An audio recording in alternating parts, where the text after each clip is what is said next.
Okey, Assalamualaikum dan sejahtera. Sudahkah anda menonton sebuah filem Korea yang bernama The Great Flood yang telah ditayangkan di Netflix baru-baru ni? So, The Great Flood, kalau kita lihat tajuk dia adalah banjir besar lah. So, cerita ni mesti best penuh adventure mana untuk mengelak pada banjir besar yang berlaku di negara mereka lah. Cerita ni filem Korea, di Korea lah.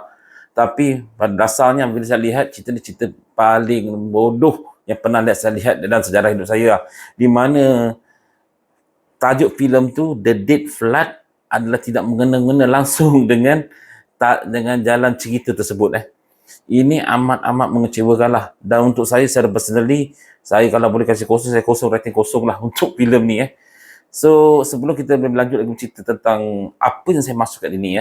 So, tidak baguslah orang kata sebuah filem hebat, besar, pelakon hebat, tetapi menggunakan clickbait, tajuk The Great Flood, tetapi sebenarnya bukan cerita tu yang berlaku.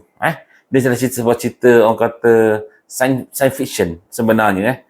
Okey, dalam cerita ni di mana tempat mula-mula start mula-mula kita nampak dalam cerita ni ada seorang wanita lah namanya Anna dengan anak dia Jain. Jain, saya nama dia Jain lah. Di mana ni anak sebenar dia tahu. Kalau cerita-cerita betul pelakon tu anak dia yang sebenar. So Anna dengan Jain ni duduk salah satu pangsapuri tinggi lah.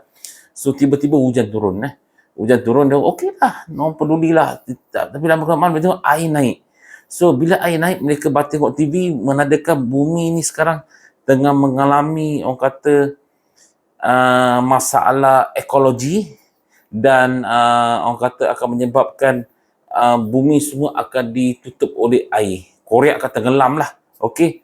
Dan juga akan wujudnya asteroid akan turun ke bumi tidak lama lagi. So itu cerita dia lah. So mereka nak melarikan diri. Okay? So melarikan diri, bagaimana terselamat diri mereka. So wujudlah tersebut ni. Dan pada masa yang sama, semasa mereka cuba melarikan diri ni, wujud satu lagi watak yang namakan Hiju. Itu salah seorang security atau macam askar lah yang ingin membawa Anna dengan Jain ini terbang pergi ke pusat mereka lah. Sebenarnya Anna ni adalah seorang researcher AI lah, di mana dia mencipta, dia bagi enjin manusia lah, enjin otak manusia, di mana mereka tahu manusia akan pupus apabila banjir dia berlaku, dan mereka nak bawa dia salah seorang dia, researcher ni atau penyelidik ni selamatkan dia dan untuk pastikan manusia tidak terpupus lah. So itu cerita dasarnya lah. So macam berlaku lah.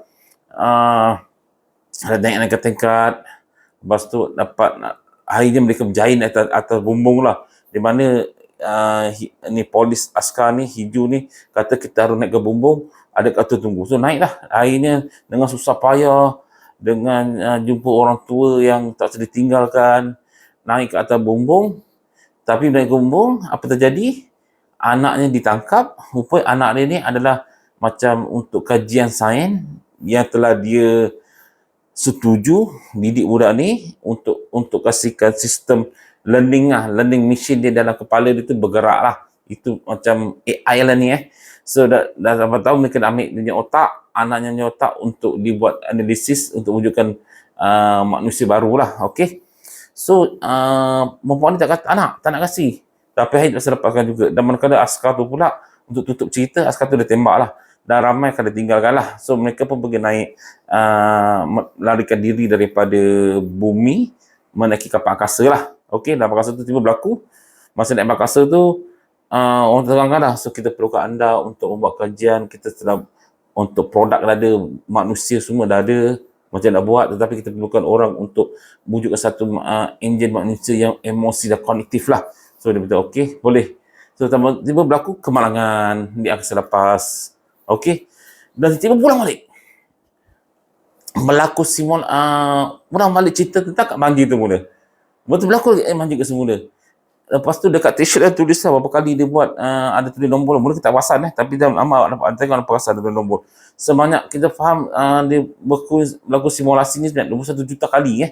Rupa-rupanya apa yang berlaku tu adalah sebuah simulasi komputer yang diletakkan di kepada Anna ni untuk mewujudkan sifat empati, kognitif dan juga orang kata human emosi. Okey, itu sebenarnya. So selepas cuba, dan tujuan mereka adalah untuk menyelamatkan anak dia. So dalam masa simulasi ni anak dia tak ada. So kan anak dia ketangkap orang oleh askar tu, betul askar tu kan. So lepas tu dia patah balik, dia nak cek anak dia, nak selamatkan anak dia. So dia cek 21 kali, akhirnya setelah 21 kali baru jumpa anak dia dalam kabinet. So anak kabinet, tiba-tiba program komputer tu dia tukar warna lain lah, kan, warna lain. Anak dia lompat dan akhirnya kita rasa sukses lah. Dia habis macam tu je. Dia habis macam tu saja. Ada apa kebodohnya filem ni?